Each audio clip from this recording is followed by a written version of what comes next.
Hello there, my name is Tim Walter. I'm a house healer and an alternative life coach. Welcome to this week's edition of Monday Moments, in which I try to answer your questions that you've left for me in the comments section.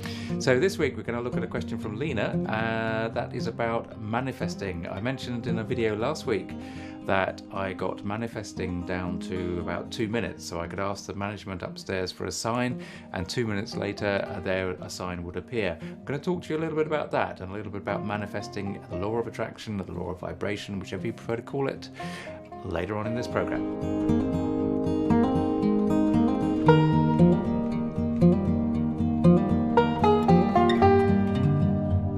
Lina asked a question after a recent video about manifesting. I said that I got the manifesting time down to about 2 minutes after I'd asked a question of the management, and they would respond within about 2 minutes. What did I mean by that? Could I talk some more about manifesting? So I'm going to make the assumption that everybody watching this knows about the law of attraction. There's an aspect to the law of attraction where we feel that there's nobody listening. What I was talking about was having a conversation with your reality. I mean, literally perceiving yourself as this inner awareness, being a part of everything that is around you, but also being separate from everything that is around you. So in order to then, therefore, in a human term, think us and it, right? But it will respond to us. When I was talking about asking for signs, this was at a period in my life when I was beginning to walk along the spiritual path. So this is some 20 years ago or so. So what I used to do, this was a time when I was a production consultant, a video maker, a program maker. I used to do conferences as well for companies. So I had corporate clients, and I would drive a lot to get to these corporate clients. I used to spend a lot of the time in their offices, and I would do a lot of motorway driving. And as I was doing a lot of motorway driving, I would be thinking a great deal about what was going on at home, what was going on in the spiritual world at home, conversations I was having with Jane, the guardian energy, the deceased lady that lived in that house. I didn't have a spirit guide as such. I was having dowsing conversations with this one particular lady spirit in the house and learning from her. And one of the things that I kind of started doing was I started to recognize that I would see on the sides of trucks messages, you know like how trucks have advertising on them. And sometimes those advertising slogans or those things that they say on the sides of trucks are completely very varied, and so therefore, I was going to say they're very random, but they're not random. They're specific to the ads or to the message that they're trying to get across on the truck. But actually what I realized was very, very quickly was that actually the universe can use these as ways of giving you as an aware aspect of itself a message. Now, many of you will be very familiar with this, but I just want to reiterate about it because it's a nice way to practice manifesting. And all you have to do is to be walking or driving and ask for a sign that you will understand, that you will see, and ask a direct question. So you could ask, I used to ask about, was I doing the right thing with my life? Should I be doing more spiritual work and less of the corporate video kind of production work and all these sort of things? I mean, these were sort of typical questions that one asks when one starts out on one's spiritual path. That's a lot of ones in that sentence, but you know what I mean. And so when I started doing that, it would take about half an hour to get an answer for a written slogan or a comment that's on the side of a truck to really leap out and say, yeah, that's the answer. And you know when you're seeing the answer, when you're seeing the sign, when you're seeing the one that is for you, because it really does reach out and it hits you. It sort of hits you in the heart, which is a bit of an odd feeling. So and it can be very funny as well. Like, some of the responses can be very, very funny. The management has a huge sense of humor, which can never be underestimated. What happened over the years, I guess, that I was doing this is that the time it took for me to get those responses used to come down to about 2 minutes. So, and as through those years, I also was developing my relationship with my spirit guides, my personal spirit guide. So I started hearing his voice. I would have the conversations with him, and he would give me an idea as to whether the sign was going to come up on the left-hand carriageway or the right-hand carriageway, so I wouldn't miss it. So that was handy. So really, I was developing my psychic. I don't like that term, psychic abilities, but those abilities to tune in to the subtle realms while I was driving. Now, I don't recommend that really for anybody, because obviously it takes concentration away from driving. So don't do this while you're driving. But if you're walking around and there's a highway next to you, then you can ask and see how long it takes for a truck to go by with a slogan that actually answers your question, and see if it jumps out at you and hits you and you recognize it straight away. So that's the first point about manifesting, and that in particular was what I was referring to when I was talking about the 2 minutes. Now, the other thing about manifesting, of course, is that it's all very well and good asking for these little signs and for these little comments, and it's a great way to practice. But, you know, things like The Secret really kind of put into people's consciousness the idea that you can ask for specific things and you can get them. Ask and it will be given, or something like that, I believe the Esther Hicks phrase was. Now, if you think about somebody like Jim Carrey, he's a classic. He and people like Oprah Winfrey, of course, have always talked about this idea of manifesting and creating your own reality. Now, for some, of course, that seems really, really unfair, because you instantly look at your own hand that you've been dealt and you can think, what have I done to deserve this? Classic phrase, what have I done to deserve this? Don't take it like that. That's all I can say, is don't take it like that. And that's not because I'm in a privileged position.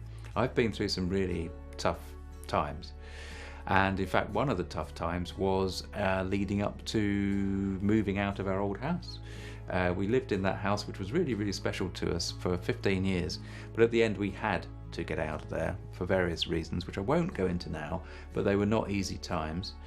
And the process of manifesting, of working with the universe, because that's really what we're trying to talk about here, is actually working with the universe, being in alignment with the universe and the management, and understanding our position in life and the management's position in our life, our reality, working with it so that we flow with it rather than being bounced around and thrown about and tossed about and hurt through the journey of life.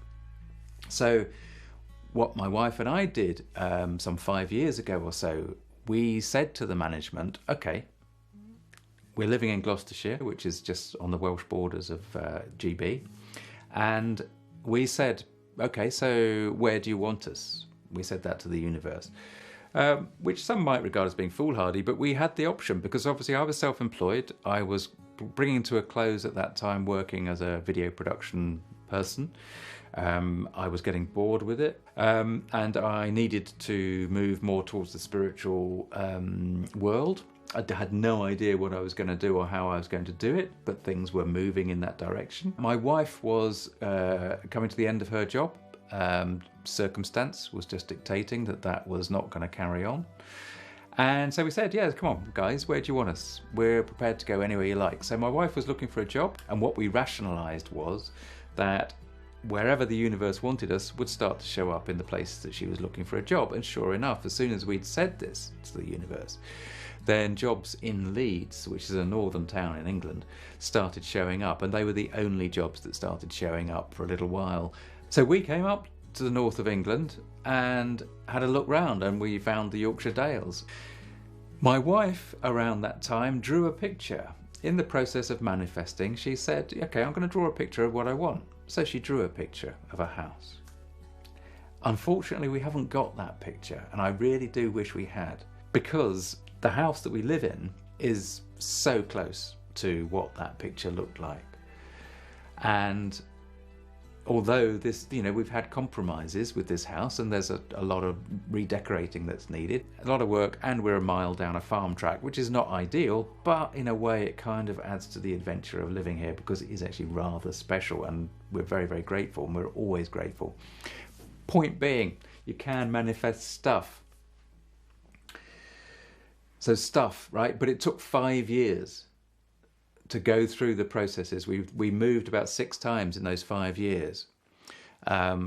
And now we're settled. Now we're here, and we're here for good. We're staying, you know.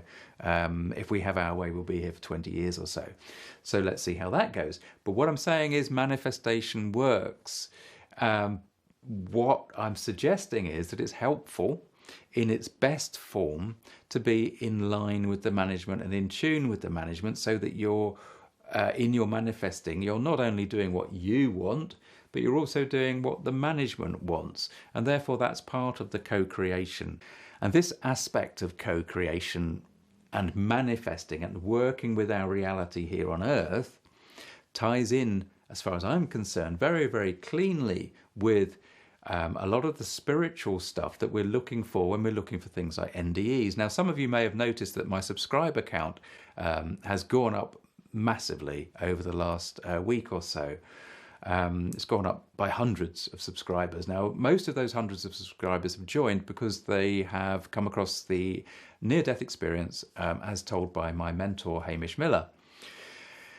And that's fabulous. And I thank you all for joining and subscribing. And I'm sure some of you will find some of this not quite to your taste, and that's, you know, that's fine. But thank you for those of you that are following what we're doing here, and I hope that you really do find it useful, because the point of this is absolutely to be practical, to have stuff that we can discuss but also put into our lives to help us improve the way that we feel about life in general.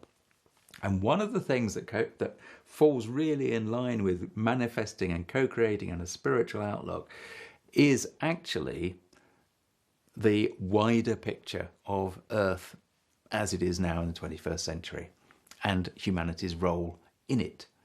Because if we consider ourselves to be co-creators, then for sure we look out the window or we look at the media. Okay, and I mean, there's a whole argument about whether the media is telling us the truth or not, but okay, let's just say we're looking at life from this position A, which is that what we are told is the truth, but that the media is giving us information about the world in general, and that's that, right? So we just take it from point A. Point A says actually that we're living in very, very changeable times. We've got climate change for sure. That's a scientific fact, right? I'm not even going to go into this whole idea about fake news and you know, is the world flat and all that stuff. Not interested in going there. Let's just keep the mainstream as far as possible. You know, some of the stuff we discuss on here is wacky enough, so let's try and keep it as mainstream as we can, right? Because I want to keep this practical. So point A, when we look at the world around us, we see a world around us that is fundamentally a place of lack. We consider that there's a lack of fuel. We consider there's a lack of money. We consider there's a lack of water. We consider there's a lack of time. All of these big things are drivers that make us feel that we live in a world of lack. And actually, that need not be the case if we look at the world from a different position. Because if we look at the world from a different position where we are co-creators, then we can change that picture against which we operate. Because we have the power. 7.5 billion souls on this planet, right? Doesn't take 7.5 billion souls to be thinking in one direction, but 7.5 billion souls, a percentage thereof, can change the way that everything functions. And I don't mean this in terms of a political upheaval. I'm just saying about calm, about peace, about realizing our own individual connection to a spiritual aspect. And as soon as many of us adopt that, then I believe that's when the ripple starts, and that's the process that we're in. That's the process of change that we're in. We are a changing species. It's a species that's evolving. It's a species that's evolving its understanding. It's a species that's taking a new step amongst technology, which is forming a global awareness. And all of the crap that we go through on a day-to-day basis, that we experience, that we're aware of, point A position, is stemming from the tumultuous change that we're all individually going through. And we need to learn to kind of cope with stuff and behave in a different way, socially and individually and spiritually. And that is the most important role that manifesting per se has, as far as I'm concerned, for the human species as a whole.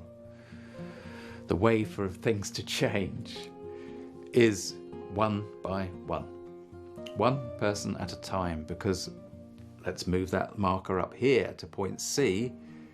The individual relationship to the individual world is a spiritual relationship on the spiritual level.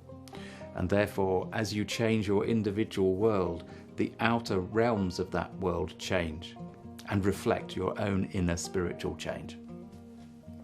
This is not new, this is nothing new.